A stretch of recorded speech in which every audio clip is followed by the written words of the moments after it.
Australia is globally famous for being a coffee hotspot, a place where coffee roasting and coffee culture come together in a delicious confluence of all things coffee related. It isn't unusual here in Australia to have intricate discussions about coffee and to wax endlessly about the flavors and the subtle smells in your favorite cup of coffee.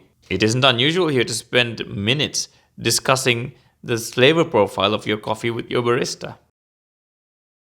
Sri Lanka was also once a coffee producing powerhouse, known for making nuanced and flavorful cups of coffee. It's a history that outlines the global connectedness of the islands of Ceylon to the global coffee trade. Now, coffee beans possibly first arrived in Sri Lanka in the distant past, perhaps from Yemen or Ethiopia, possibly brought to Sri Lanka by ancient Moorish traders from that region. Commercial coffee cultivation on the island was first undertaken during Dutch Ceylon and later refined under British administrators, who oversaw the height of coffee production in the 1800s. Unfortunately, a devastating coffee blight destroyed the coffee industry of Sri Lanka. By the 1800s, the coffee trade brought together Moors, Scotsmen, Englishmen, Dutch traders, Indonesians, and Sinhalese and Tamil estate workers and superintendents. Coffee was already a multicultural endeavour in Sri Lanka. Now, of special note in the coffee and modern tea industry of Sri Lanka is the role of migrant Tamil workers. Facing labour shortages on estates, migrant Tamil workers were brought to Sri Lanka from India and massively contributed to the growth of the coffee industry by seasonally arriving and labouring under extremely harsh conditions in order to produce Sri Lanka's coffee crops. The determined treks of these Tamil migrant workers through the dangerous jungles of Ceylon on their way to these estates, where many fell to wildlife, disease, and violence, are legendary stories on their own account. These communities and their cultural contributions, as well as their labour, greatly influenced the trajectory of Sri Lankan history. And the descendants of these individuals still influence the tea industry in Sri Lanka as exceptionally skilled tea pickers.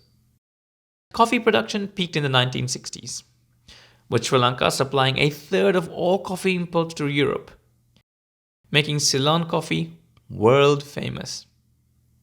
In fact, at one time, Sri Lankan coffee was so highly regarded that farms around the world began selling coffee under the name Ceylon Estate in order to gain credibility for their farms.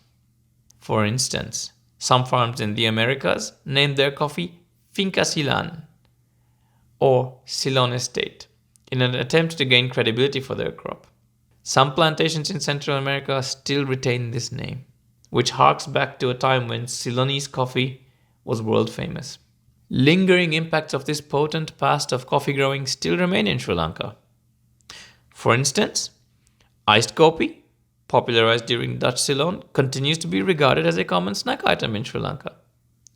The word kopi itself is of Dutch origin, and the term kopi kale, which often means a distant past or a time in the past where conditions were different, is also a reference to Sri Lanka's illustrious history of coffee growing.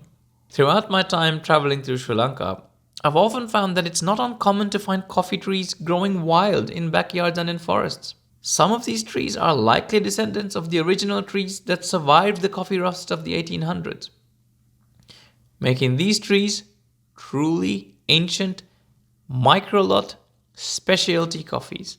Randika and I have actually had the pleasure of harvesting, processing, and tasting coffee from these trees. And oh my gosh, were they delicious cups of coffee. Absolutely flavorful, chock full of flavors of jackfruit, nuts, berries, and even a subtle undertone of caramel, which was so satisfying. It didn't even need sugar or any of the other things people put in coffee. The coffee trade connects Sri Lanka to the entire world, from ancient Arab traders to the Dutchmen and their colonies in Indonesia, from Scottish and British planters who grew and managed coffee estates to Tamil communities that settled in Sri Lanka for its coffee harvest. Specialty coffee is now coming full circle and making a comeback in Sri Lanka. I hope to once more see Ceylonese single origin coffees in Australia and in other places of the world so that we can once again reclaim Ceylon's amazing and important part in global coffee history.